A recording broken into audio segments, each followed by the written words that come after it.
This is Lead Balloons, the alchemy of unpopular opinions. Well, hello everyone. Welcome to yet another episode of Lead Balloons, the alchemy of unpopular opinions. I got Trent here with me, but guess what, folks? We have something special in store for you. We have a third individual that we're bringing on who's going to be an expert that we interview, and he's going to offer some new content to you. His name is Pasha Dashtgard. He is a social psychologist. He got his Ph.D. from the University of California, Irvine, and he is, I'm going to have to look at this. He is the director of research for the Polarization and Extremism Research and Innovation Lab. It's a mouthful. They use the acronym PERIL, PERIL, and he studies male supremacy and online radicalization, specifically in the Manosphere. Trent, what do you think about this interview that we did? Man, I really enjoyed it. I was looking forward to it. I feel like, sparks flew. There was instant chemistry. we had a great time. And I think that, we had, you never know what a conversation is going to be like. You've spent time with Pasha. This is the first time that I met him virtually. So I was really excited for it. I feel like it went really well, and we learned things. We got to have we asked good questions, and this is a format that Joel and I are wanting to do more of. Of course, Joel and I have had some amazing conversations talking to each other, but we want to mix it up and get other voices in here that we can react to. So we know that we hope that you guys will really enjoy this. We think that you will. So we're going to feature that interview, and then after the interview, Joel and I are going to do a short recap on some of our reflections from the discussion. We would have loved to go, an hour and a half, 2 hours with Pasha, but we decided to, we needed to respect his time. And anyway, so you'll enjoy this. Enjoy.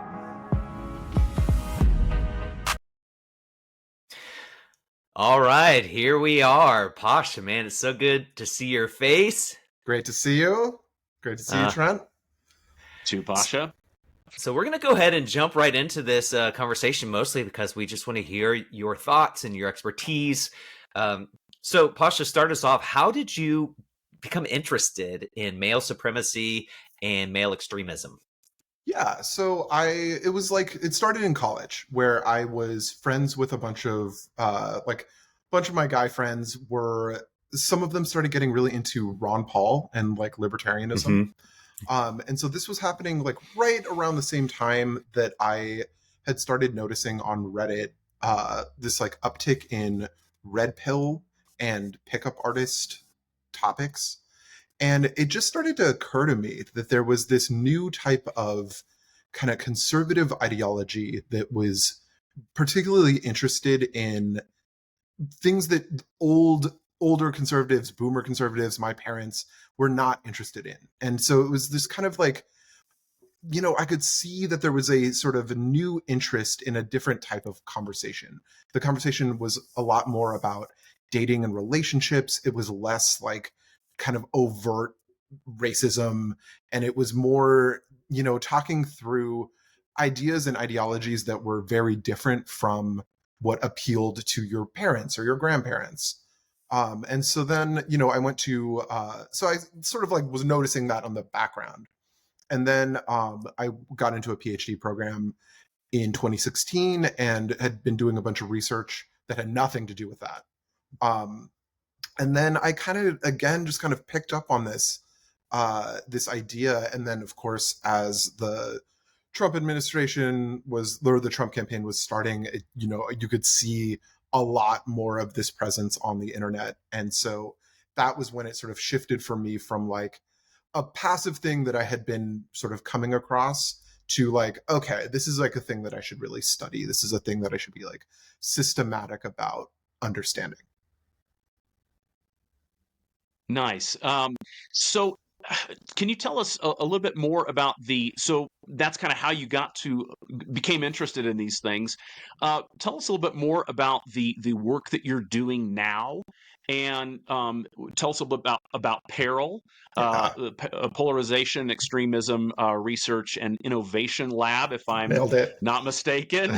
I worked hard on getting that right, but you're in charge of PERIL. Could you tell us a bit more about what that operation is about, and what you guys are trying to do, and why you feel it's important? Yeah, absolutely. So nailed it.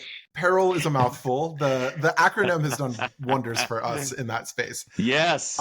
So basically, PERIL is an applied research lab. So we are connected to American University, but we are kind of our own independent entity outside of the university as well. I'm the director of research there. So what this really means is PERIL is interested in really prevention focused interventions. So this is something, I'm a social psychologist. So I did not come to this world from like the typical extremism background. A lot of people in this world are like terrorism experts, or they're like, there's a thing of like countering violent extremism or preventing violent extremism. And those disciplines I've come to realize, I've come to learn, are dominated by a lot of like ex-FBI, ex-CIA, ex-military. And so they approach this whole conversation from a very securitized perspective, right? It's like, we treat white supremacy the way that we treat Al-Qaeda, you know, surveil, monitor, destroy, incarcerate, like that's what we do. And those interventions just don't work for domestic extremism. It doesn't really make any sense. Sending people to jails and prisons doesn't make them less radicalized to white supremacy. In fact, jails and prisons are often organized around race-based gangs or ethnic gangs. And so it's like the carceral approach just doesn't work in this space. And so what PERIL tries to do is develop tools, guides, resources for parents and caregivers, for grandparents, for faith leaders, for small business owners, basically anybody in the life of a child who is at risk of radicalization. We want them to understand the background of what radicalization is, what kinds of toxic online forums are out there, and then we want to give them the skills to be able to intervene and actually have these conversations. So we work a lot with teachers, both in the K-12 space and also in higher education, parents and caregivers. We have a guide that is for like after school mentors and football coaches. Basically, again, anybody who could plausibly have a conversation with your kid about what they're seeing on the internet. We want to give those people tools to be able to have that conversation effectively. What would you say are some of the examples, as we're talking about extremism and radicalization? What might be some of the examples of instances of extremism and radicalization that have come across your radar screen that inspire you to come up with deterrents for these kinds of things? Yeah, I mean, sadly, Trent, we probably get a dozen emails a week from schools, from parents, from therapists. I mean, like one of them that jumps to mind is like I had a therapist in Kentucky reach out to me because she was seeing a young man and his family.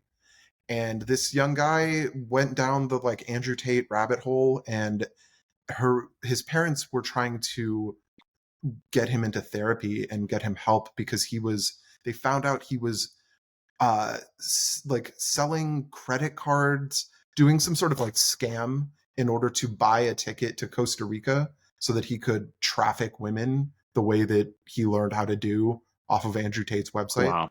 Yeah. And it's like these were like doctors, the parents. These were not like, I don't know what stereotype you might have of like the kind of parent who would have a kid who would do something like this, but like this young man had every material resource he needed, and then some, and was still out there really doing like very illegal things and things that were like he was actively planning on how to exploit young women on the internet. But Wow. I mean, literally every day we get a principal from a middle school, some high school teacher, just completely lost, completely blindsided, frankly, by the kinds of issues that their kids are bringing to them because of what they see on the internet and what they're engaging with on social media. Yeah.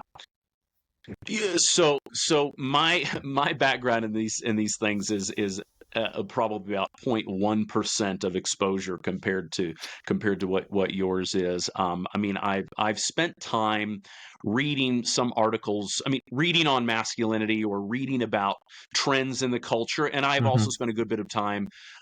We haven't introduced this topic of this uh, term yet, but maybe we'll say something more about like the manosphere.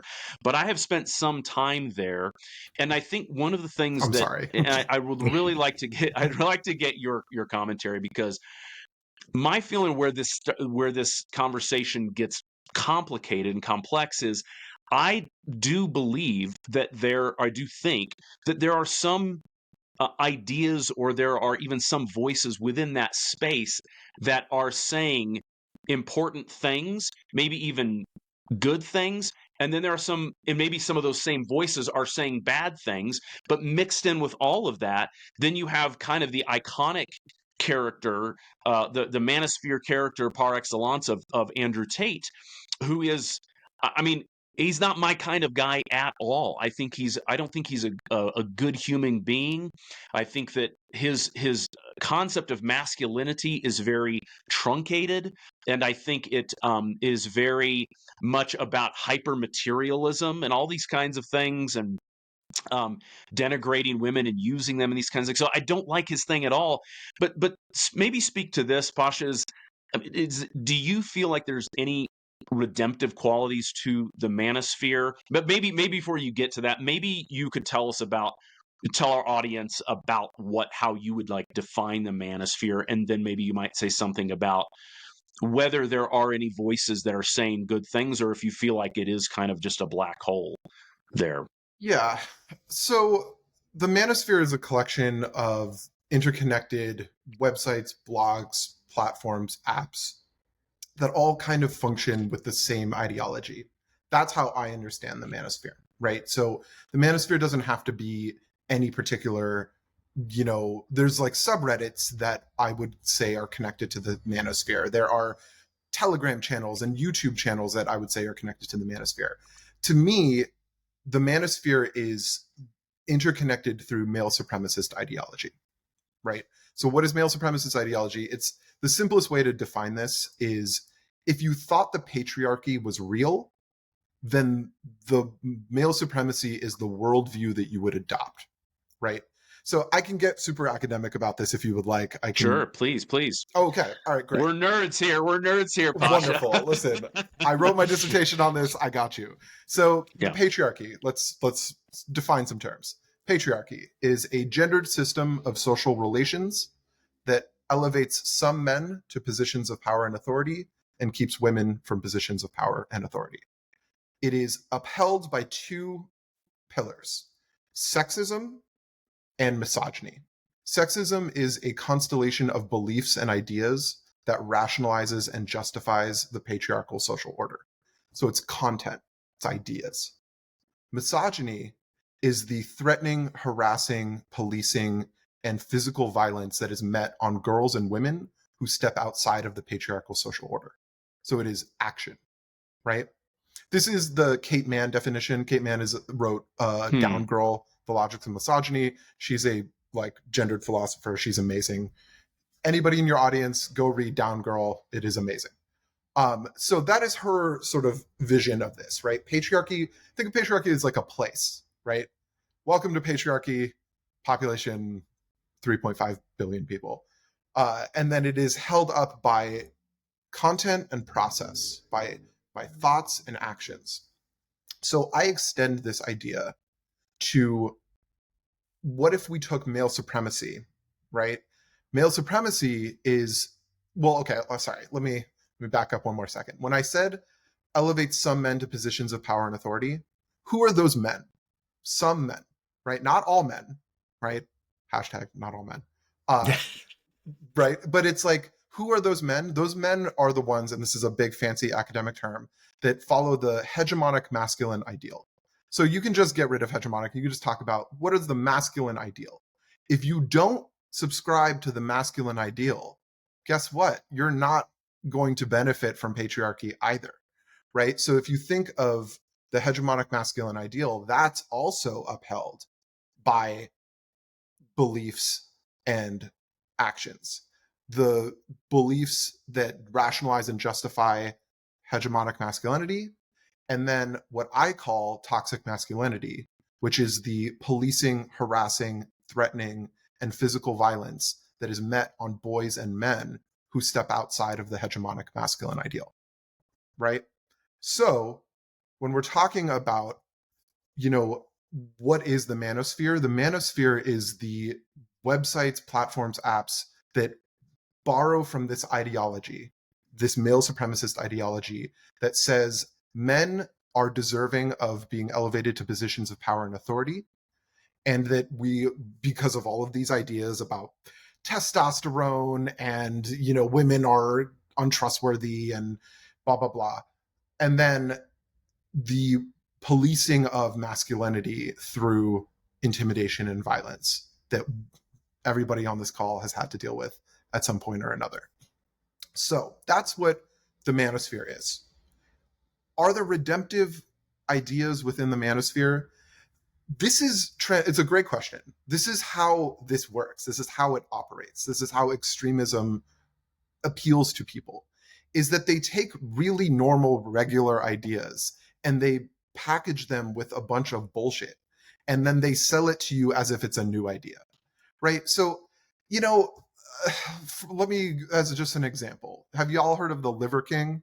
Do you know who this is? Yes, sadly, okay. I have heard of the Liver All right, Trent, King. Do you want to explain to Joel who the Liver King is? The Liver King is a newly discovered, roided out, obviously roided out dude who was basically busted for. He finally acknowledged using steroids. This guy he does all his videos.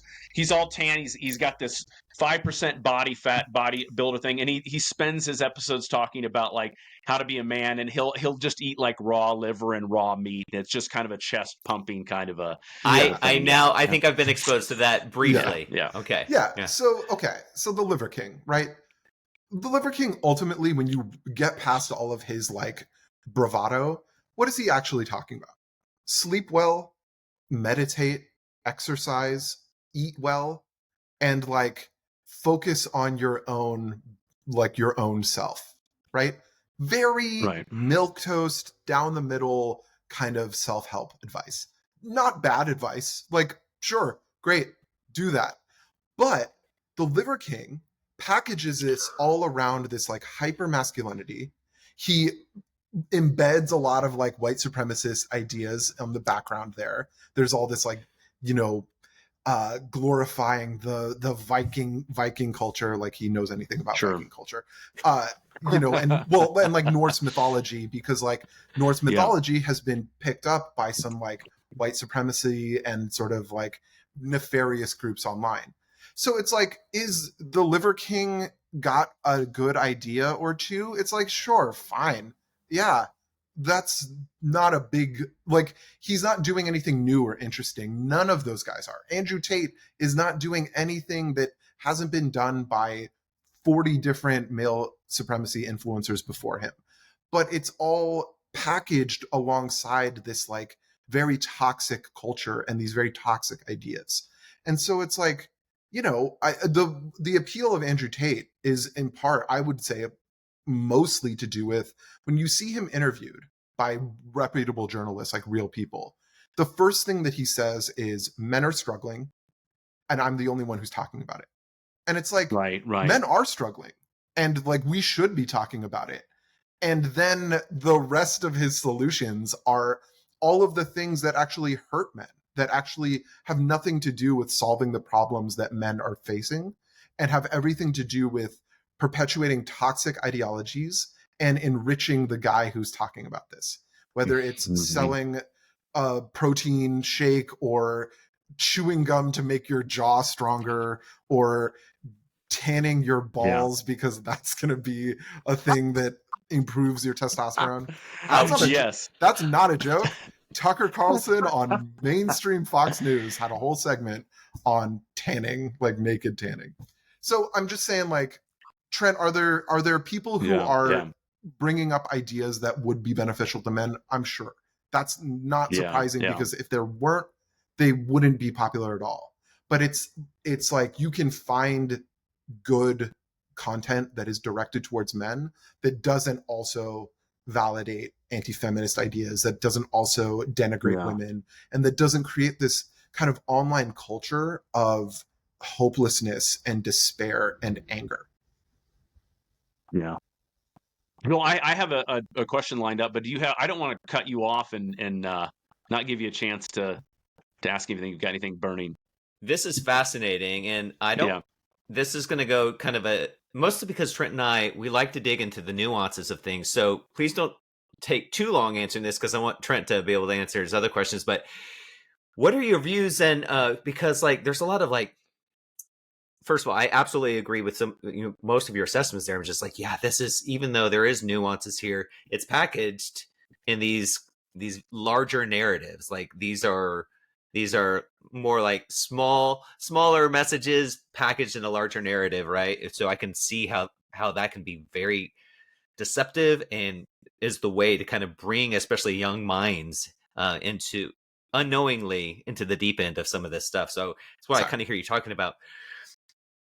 When I hear you talk about that, immediately I'm going like, yeah, I am uncomfortable with that. I'm against that. What do you do with some of what I feel like also feels toxic, but it's coming from some of these groups that I do want to protect. I do want to help. But like the word TERF, for example, comes to mind. Like, how do you think about what feels like the same kinds of behaviors just coming from the marginalized groups that feel attacked? What do you do with that? Well, TERFs are a hateful ideology. They are really make their name on the internet for hating trans people and like spreading trans misogyny. So like I don't actually think like TERFs are not maybe the right example for the thing you're talking about. There are people who are like maybe harsh towards men on the internet, but like TERFs are not that. TERFs are like fully co-opted by like the sort of toxic online communities that are really looking for an excuse to like hate on trans people. Sure. I guess the nuance I'm asking about there is like, just because, it's kind of like in pop culture, like pop psychology, as a psychologist, I'm sure it kind of like, it gets a little maddening when you see an academic idea just spread into like popular culture. Like everyone's triggered these days. It's like, well, that's not actually true. Just because someone might show some anger doesn't mean they're toxic. And so I see the word TERF thrown around very haphazardly. Like, all it takes is for someone just to begin to go like, yeah, but what do we do with this situation? You're a TERF. And it's just like, that's the kind of stuff I'm talking about. So, okay. So this is a thing that so basically the answer to your question has a lot more to do with the online radicalization piece than the male supremacy piece. Digitally mediated communication is really bad for having serious, intense conversations. There are two real things going on here. The first is something that I call conversational baggage. In relationship baggage, what does that mean? It's like you had a bad experience in a previous relationship, and now you're bringing your previous experiences and your previous sort of interactions to this new relationship, right? That's what relationship baggage is. Conversational baggage is like, I've seen 10 different threads debating trans issues or debating feminism or, whatever, misogyny. So I already know, as soon as you say, what about, female swimming races, I'm like immediately like, all right, Trent's going to go on some bullshit about trans people. Like, I already am going to assume that I know what Trent's position is or what Joel's position is. I'm going to take the worst version of the argument that I've seen on the internet. No grace, no benefit of the doubt. I'm just going to assume that I understand what you're saying before you've even said it. My advisor in my doctoral program, he talked about this in politics as shadow boxing, where you're like you're fighting against somebody who's not even there, because you've already assumed that you understand what their position is, and they without even saying it, it's like, okay, here we go. So that makes it really difficult to have a serious conversation with somebody where you are having a genuine dialogue, where you're not just assuming the worst of them. And then the other piece of this is like, this comes from my background as a therapist. So it's understood in therapy that the way that therapy, you can predict the success of a therapeutic relationship within 20 minutes of the first session. And it has to do with how warm you as a client feel towards your therapist and how warm they feel towards you. That measure can predict the success of therapy 9 months later. So what that says is the relationship and the rapport that you build with somebody is a prerequisite for having very heavy, intense conversations. So if you think of it like, when I sit down to have a conversation with y'all, it's like we're building a bridge across this space to each other. If we don't have a sufficiently strong bridge to hold the weight of the heaviness of these conversations, that bridge is going to crumble. And it is going to devolve, that conversation is going to devolve into name calling, bad faith arguments, just kind of like, ad hoc attacks, whatever. It's like you need when we're talking, if I want to have a conversation with y'all about abortion or the death penalty or Israel Palestine, it's like, I need to know light topics, like heavy topics that like, I need to believe that you're not just going to be a jerk, that you're not just going to troll me, that you are actually having a good faith interaction. And so I think, Joel, to your question about like turfs and this thing, it's like, there are probably some people on the internet who are like, I don't really know a lot about trans people. I don't really know a lot about trans issues. I would like to have a conversation. I have some genuine questions. But it's really hard to have that conversation because so many of the people that you have had conversations with before are not interested in having a good faith conversation. They're interested in attacking LGBTQ people. They're interested in spreading anti-Semitic conspiracy theories. They are interested in like attacking feminism. And so it's like, it makes it really difficult to have a genuine conversation about those things. And on top of all of that, it's like, if we're talking about these conversations and these topics on social media intentionally grabs the dumbest, worst version of the argument and shows that to you and your friends, and everybody's supposed to dunk on that person. That's what like the function of Twitter really is. And it's like, so it just makes it very difficult to have those conversations. Thank you. Yeah, this learning a lot of great stuff, Pasha, and I'm really appreciating your perspective. I want to get to, and maybe this is an opportunity for you to talk. Maybe the question will prompt you to say some more about what you're doing with your research at PERIL and ways that you guys are trying to intervene. But we've already talked about we've used the term like hyper masculine ideals when talking about the Liver King, other voices in the Manosphere. But like quick story is, when I was a freshman at university, my professor of my English class, he was the head of the department, and he was going through, and we were going to be reading some play, and he told me about, he was looking around the classroom and saying who he was going to like typecast for different characters, and he pointed at me and he's like, "Oh, Trent would be the jock," and I was like, "Oh, thanks." Yeah, yes, Yeah. I played football and baseball in high school, but it was so funny because it was one of those moments where I was like, and as the years went on, we got to know each other very well, and I think he was pleasantly surprised that there was more to me than that. But I share that story because I've had the experience. I've been English lit major and nerding out in that way, and seminary. And I've also, been the guy who plays football and lifts weights and all. So I feel like I've lived a non one dimensional kind of life, which is probably true of a lot of most people. But there are, well, I think one of the things that's happening in our society is, and for better or worse, traditional scripts and traditional expectations of masculinity and femininity are um, falling apart, and they're just changing. Mm-hmm. And so men don't know what it means to be masculine, and maybe women are trying to figure out what it means to be feminine, and we're in this weird space. And so I think that's one of the reasons why I think you've addressed this before, is that there's that void that's being filled by a lot of voices in the manosphere. But my sense is that there are men out there who are struggling, and they're like, they're just real dudes who are like, how do I get a girl? And what kind of man do I need to be to get a girl? And then there are people who go to these places and they get some good advice, but it turns out while they're there, and you could speak to more about like the algorithms and how they drive controversial and inflammatory content, but people go to these content producers to get good advice. They might get some of that advice, and then they get a lot of reinforcement of certain narratives that may or may not be true.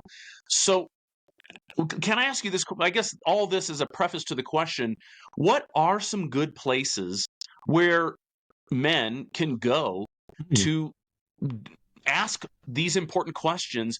And then to what extent is your research and PERIL involved in directing men away from non-helpful voices and towards voices that are helpful? Because I think that it's just really important. My heart is, I want to see men understanding what is valid and good, useful masculinity, and not using the stuff that's not useful. That would be my heart for it. Yeah, absolutely. So there's a lot there. So first of all, there is, yeah. the question of like, where to go. So there are online forums and websites that are great. The Good Men Project, Better Men, what was the other one? Man Therapy. These are all examples of like cool, good, Man Enough, Man Therapy, and then the Good Men Project. Those are all really good examples of online communities that are doing really positive things, that are really trying to give men a space and a place to talk about these issues about masculinity without it devolving into like blaming women, hating women. I think that, and you alluded to this before, I this is a thing that I believe is just true, is that feminism has entered into the mainstream discourse over the last 40, 50 years. And obviously for very like normal reasons, you focus on women when you're talking about feminism. Like that's where feminist scholars should start. But there has been a lag in addressing how men fit into the model of a non-patriarchal world. And it's tricky to figure out. And in the confusion of that, in that gap and that void where people have articulated for women and girls models of femininity and gender that are opposed to patriarchy, there has been a lot of resistance to a sort of feminist vision for masculinity. And so this is where Andrew Tate, this is where male supremacist influencers, this is where the manosphere comes in, and it gives these men these like terrible scripts, these really toxic and damaging ideologies that replace the sort of vision of traditional masculinity, but also aren't embracing feminism. And like Trent, it strikes me when you ask the question of like, how do I get a girl? That is like, so one, as soon as you ask that question to the internet, you immediately get a bunch of like pseudoscience, a bunch of nonsense, a bunch of like, biologically determined, oh, you touch a woman's arm and it triggers her estrogen. It's like a bunch of Evo psych. stuff. Yeah. Yeah. Yeah. Exactly. But then I think that like I come at this also from the perspective of like I was like a nerdy kid in middle school and high school. I didn't date a lot in college. Like I can empathize in some very real ways with the audience that you're talking about. And one of the things that is so damaging about this ideology is like it starts with this idea of like how do I get a girl? That's like the fundamental shaping of the red pill and incels, and like so many of these male supremacist communities are shaped around this idea of dating and relationships. And so in psychology we have this idea called locus of control. Where do you think that the like do you believe that you have the ability to make changes in your life that result in positive outcomes for you? And so if you have a external locus of control, you believe that things just happen to you, that you don't have control over your life, you don't have control over your world, that it's just up to fate and luck, and that you're trying really hard, you're doing, putting effort into a goal is not really going to result in anything. If you have an internal locus of control, you believe that your hard work, your effort will result in you getting what you want. And it strikes me that one of the most damaging aspects of male supremacy is that it codifies and crystallizes this idea of an external locus of control.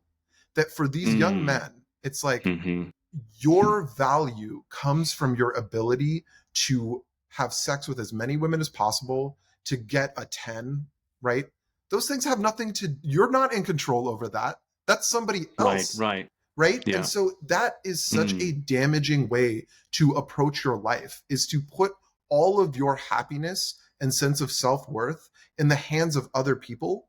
And that what happens if you don't get what you want? What happens if you're not validated? Anger, resentment, blame. Who's to blame for this?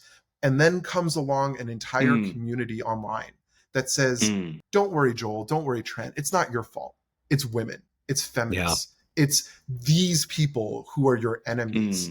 And so it's so easy. You can imagine how simple it is to manipulate somebody who's feeling insecure, vulnerable, self-conscious, like normal 14-year-old boy stuff. Like, how do I talk to a girl? How do I get a girlfriend? How do I not be a virgin anymore? But then these people are giving you a script that says, if you don't succeed in this particular way, you're not a real man. You're not a worthy human. That's right. Yeah. You may as well go kill yourself. This is like the messages that they receive on incel forums and red pill forums. Like, it is so damaging. And so I think that like when you're trying to give these young men help, so much of what you should be trying to do, what we should all be trying to do, is move them off of this idea that their sense of purpose and worth is tied to how many people they can have sex with. Like that. And it's hard. I think for me, I sometimes have to remind myself what it was like to be a virgin. Like that as a young man was such a weight. It was such a burden. And like, you forget about it now. We're older. It's like, it's not a thing that you really think about anymore. But like, it's such a powerful way to manipulate young men by like emphasizing this like very sensitive component of masculinity that we in culture our boys into. If I can, and I just want to do a brief tag along, because I know we're coming up against the clock here, Joel. But yeah, I mean, I think one of the things that's an emphasis of mine in my own small way, and I've talked with Joel about this, is I think a real good cultural conversation is for both men and women is like, what kind of person does it occur to you to be? And do you have the courage to be that kind of person? I think we've so narrowed the repertoire of what it means to be a man or a woman. And it's like, if you're out there consuming all this stuff about how to be the alpha dog, how to be the alpha male, and you have no clue of who you are as a person. All you're doing is sort of putting on the dressings of what you think a real man is, and none of it's really you. I don't think of you as a courageous person. If you're the kind of guy you grew up in sort of like rural Texas or whatever, and it was all about guns and hunting with nothing, that's fine. But if you lived in that environment and you wanted to go to Pinos and Palettes on Friday night or whatever, because it just occurred to you, but you feel so intimidated by doing that because you're going to be made fun of. Well, A, it's sad that you would be made fun of for that. B, maybe that's the invitation for personal growth and courage in your own life is to do the thing that society says will make you less of a man, because that to me is the challenge, is be an individual, and let's encourage people to be what's in accordance with who they are, not this is the only thing that a man can be, this is the only thing that a woman can be. And so I hear you on that one. I couldn't agree more. I mean, like, there's a really cool thinker on this. His name's Mark Green, and he talks about the man box. And he talks about this, like, how narrow and rigid and small of an identity you get to have as a man. If you want to reach that hegemonic masculine ideal, how small that window is. And I mean, I think about this in my own research. I think about, like, it's not about finding the opposite of toxic masculinity. It's not like positive masculinity or healthy masculinity, transcendent masculinity. It's like masculinities, multiple ways of being a man, where it's like, and Trent, I mean, honestly, you're a great example of this, right? Like, you did do sports. You are, in some ways just the hegemonic masculine ideal, but you are also in seminary, but you are also doing a bunch of other things that have nothing to do with that.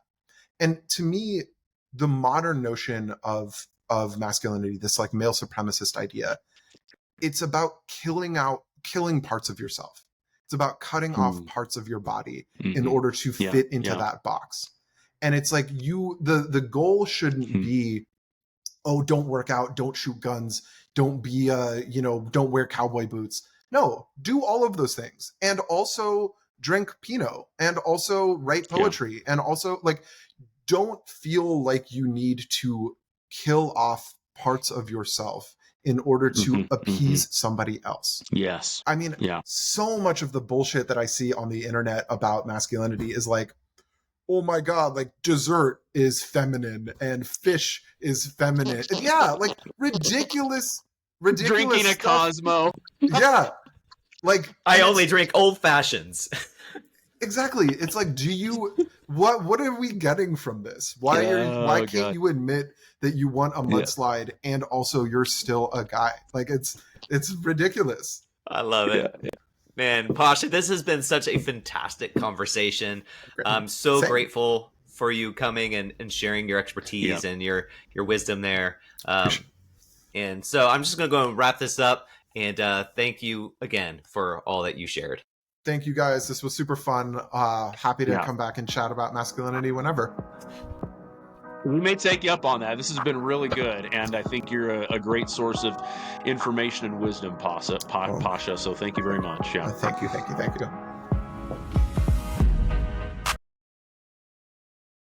All right. Well, hey, that was a really fun discussion. I think it was enjoyable, but it was also very profitable. And thank you so much, Pasha, for coming on and bringing your best and engaging with us. We asked you some straight up questions, and you gave us good answers, and you educated both of us and you kind of whet our palate for a further discussion. So one of the things, Joel, that I was really appreciative of from Pasha was he really took time to sort of define his terms. We talked about manosphere, we talked about male supremacist ideology, we talked about online radicalization. He took time to tell us what he was talking about. It's really important that we don't just bandy about terms, but we know what we're talking about. He showed that he really understood his subject matter. And he was able to explain. I mean, I could see sort of the teacher in him, because I could see he was clearly explaining these concepts to us. I felt like a student. In ways, in ways that I didn't feel distance from, but I felt closer to. So I'm really grateful for that. What did you appreciate in particular? Man, thank you, Pasha. if you're listening right now, man, thank you so much for giving your time, your energy. I know you've worked very hard on this, and this is a passion of yours. So thanks for sharing it with us and for our listeners. Trent, I loved when he started talking about the external and internal locus of control. And he was talking about how sometimes what happens in these conversations that it teaches people, specifically young men, that you have to be able to get certain things in order to alleviate your depression or alleviate your anxiety, or whatever it is that's driving them to consume this content. And it overlaps a lot with my views of spirituality, actually. The way I tend to view things, sometimes people talk about being extrinsically motivated and intrinsically motivated.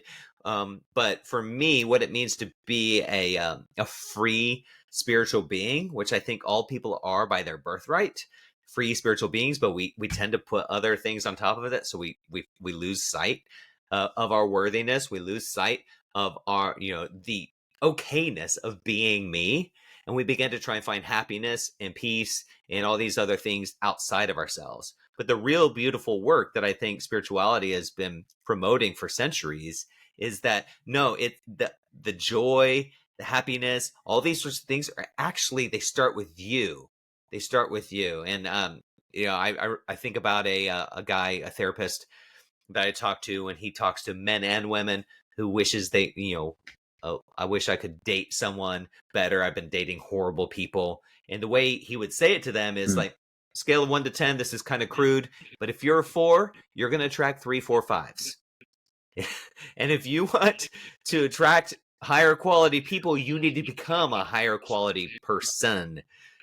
Be a 7, you'll attract 6, 7, 8s. And he's not talking about, getting a tan or tanning your balls like Pasha was talking about. He's not talking about that, right? He's talking about emotional maturity. He's talking about, do you have do you feel good about yourself? Do you treat yourself well? Because if you're walking around with self-loathing, you're likely going to attract certain kinds of people. And that is not something external can solve. You have to do the internal work to become a freer and more attractive person. Well, I appreciated his discussion of locus of control, internal, external, precisely because I've consumed a good amount of Manosphere content. I find it to be a mixed bag, and we go into that discussion, and Pasha and I have maybe a little bit of a disagreement about what to make of that space, but it is a mixed bag to me. But one of the things that I do not like about some of the content creators and people who are advising men is that they need to sort of adopt all of these tactics, and they have to be coached. This is exactly how you talk to women. This is what you wear. This is the kind of car you drive. It's like, where in all of this, at what point do you lose track of who you are authentically, and what are the implications for yourself and other people when you do that? Yep. And this is why I like to emphasize the courageous call of individualism. And I think it's a very needed antidote to all this dressing up of masculinity that doesn't grow organically from your character. So I appreciated his emphasis upon it. Was almost kind of like an outflanking maneuver of the sort of limited tactics. You have this wise general coming in, forget all that, we're going to do this big thing. It's like, oh, that brings all the pieces together. Yep. So I really appreciated that. Yeah, I also appreciated his focus on that. And when he talked about the therapist from Kentucky calling him, he gets all these kinds of conversations and dealing with a family where the teenage son went down the red pill rabbit hole and was actively planning on going to Costa Rica to traffic young girls. That to me just reveals to me, oh, there's a darkness to this world that I'm not privy to. I'm not spending the time that Pasha spends on 4chan and all these different kind of forums where you see this content start really getting dark. And so for me, what that did for me is it brought a little bit of humility, because I can get a little critical of some of the what feels like criticizing and throwing the baby out with the bathwater kind of thinking. But then I have to remind myself, oh yeah, he's seeing the darkest of the dark And so, in some senses, what you and I might see is like, well, what's wrong with that? He sees as maybe like the gateway drug to something that's really like pernicious and causes extraordinary harm to people. And so it makes sense to me that you and I see that a little different than him, because he's exposed to so much more of what happens if people stay on that path. Yeah, I mean, I'm sort of vaguely in the theoretical with this stuff. He's in the theoretical and he's deep into the practical. I mean, this is his world, and so he sees the ins and outs of it. And I think it was good to just kind of we didn't get to go in super deep about this, but hearing some of the anecdotes that he shared about what are some of the real life stories of examples of extremism, and when you hear about that, you're like, oh, I understand a little bit more about why people would be concerned about these things. So yeah, we wanted to. I mean, this was a conversation that had so many different jumping off points, and we literally could have easily spent 3 hours talking about this if we weren't up against the clock a little. And obviously, we want to keep these at a amount of time that's going to be digestible. But one of the things that I wanted to talk a little bit more about, and hopefully we'll get another chance to do this with Pasha, but I wanted to talk about sort of like, I asked him the question, is there anything redemptive about the Manosphere? And he was kind of leaning towards, there's some things that are said there, but they again are kind of like the gateway drug for some of the darker stuff. I feel like it's kind of a mixed bag. I've heard good and bad stuff from the Manosphere, and I think there are even content creators who are a mixed bag themselves, and need to be critiqued. But one of the things I would say is, one of the reasons why the Manosphere exists is because there are real problems. Men are running up against real problems in relationships, and they're not knowing how to have success, and they're finding a lot of frustration in their lives as a result of not getting relationships, of having broken relationships, all along the spectrum. And so I think that space exists for a good reason. And I think one of those reasons is that there is a critique, just as there should be a critique of men and some of the things that men are doing. There is also a worthy critique of some of the things that are happening with women. And as an example, I recently came across an article in The Hill that's basically talking about how men and women are kind of more recently with men and women under the age of 30 in recent years. There was a study that was done that showed that like 63, I think it's like 63% of men in 2021 report under the age of 30 reported being single, while that number for women was 34%. Huge discrepancy there, and there's a lot of reasons why that could be true. And then I think they surveyed people to say in the previous year, have you had sex, and these kinds of things, or how many times, whatever. And I think it was like 30% of men said that under the age of 30 said they had not had sex in the previous year, and it was 20% for women. Well, these numbers are the discrepancy between men and women is significant. And then also just the absolute numbers, like the number of people who are not having sex has grown in recent years. And so these are really, really interesting. But one of the things, Joel, about the article that I felt like was a little frustrating was they were talking about how a lot of these relational issues that are happening are due to the fact that sort of men need to sort of adapt. They need to get with the program. Times are changing, and men need to change their game. They need to stop watching pornography. They need to be, going out and pursuing things and pursuing careers and learning how to sort of become more emotionally available and these kinds of things. And some of that is good and worth discussing, but there wasn't, I don't think, a single thing in there that was a critique of what women are doing. In fact, there was one person who was referenced in the article. I think his name was Ronald Levant, who used to be the president of the American Psychological Association, and he said that he observed that women are, in many instances, earning more than men and getting college degrees. Like 60% of college degrees are awarded to women. And he made the comment, he said that women are not wanting to date down. And so this is an area with Pasha where I would have wanted to go into a little bit more, is if women aren't wanting to date down, but they're not like in a situation they were 100 years ago, where women are not necessarily relying upon a man's income to provide for her almost in any way. A lot of women are financially independent. You would think that as a result of that independence, they could have just let go of the need to marry a man who makes more money and has a higher degree. But a lot of women, according to this one researcher, a lot of women are saying they still want to marry up and date up. Well, if there's a critique against men for how they're not adapting, I think there also could be a critique, a very important cultural conversation about how women need to maybe let go of their need to pair bond their way to a more luxurious life.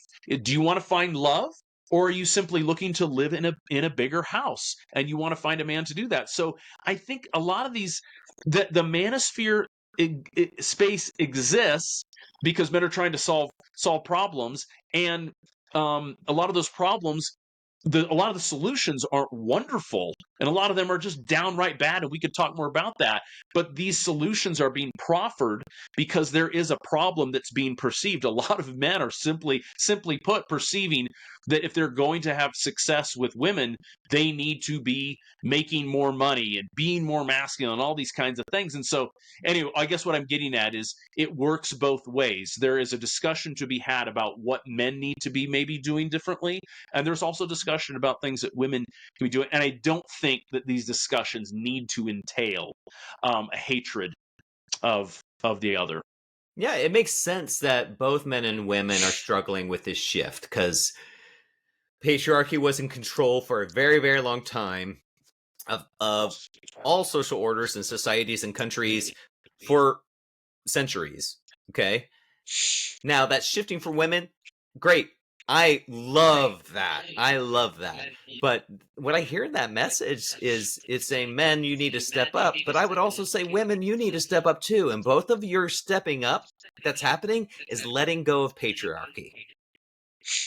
If we both let go of patriarchy, then it just makes me think of like all the times I've heard a female say, oh, I only am willing to be with a man who's taller than me.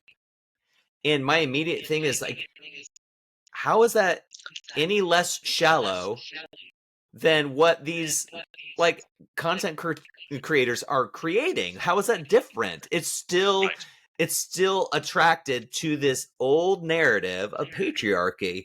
And so to me, what I hear you kind of talking about is what if we let go of patriarchy in all ways, shapes, and forms? I'm a fan of that. And treated men and women, or trans, LGBTQ, whoever you may be, it's like find that be who you are. Be who you are. You don't have to like shape yourself into this prototype dude to attract women. Women, you don't need some other guy who's bigger, muscly, and makes more money than you so that you can feel safe. All those are like not true. They're just not actually true. And so I find the inequity of that conversation still seems to be happening. I don't know if we're just in kind of like a large transition phase, this liminal space, like a threshold that's just a long hallway that we're hopefully going to see some light at the end of the tunnel, because it seems like we're still kind of like herky jerky as we're moving forward in this conversation. Yeah. I mean, there's guys out there on the Manosphere who are just annoying as hell, and they're like, "Oh, you need to stack cash, you need to make bank, and you do all of this so you can attract women." I don't think that is how you live an authentic, full human life. You want to make tons of money, fine, but do it for you. But just to go out and stack cash and make that the purpose of your existence, that is foolish. But the difficult reality of that is a lot of men are pursuing that pathway because rightly or wrongly, they perceive that they will have more success with women if they can bring more money to the table. And the reality is that is true in a lot of cases. Now, whether or not we move on from that as a society is up to us. But I think we're having these discussions is a really important part of it. Yeah. And so it kind of links back into Pasha's message about external and internal locus. We're talking about becoming good people here. Not just window dressing, not just Band-Aid personalities. We're talking about building character in the kind of world that all of us, I think, would want to live in. Not worlds where people are driving fast cars and squealing their tires so they can get poon, you know? All right, guys, we're gonna close this conversation on the word poon. So thanks, guys, for joining this episode of Lead Balloons, the alchemy of unpopular opinions. Obviously, as Trent and I both said, we hope this conversation can continue. Please reach out to Pasha Dashtgard, Pashadasht, the T is silent, Gard. Tell him thank you. He's awesome. We're so grateful to him, and maybe we can have him on again, Trent. What do you say? I'm totally down, man. Sooner than later. All right, peace, y'all.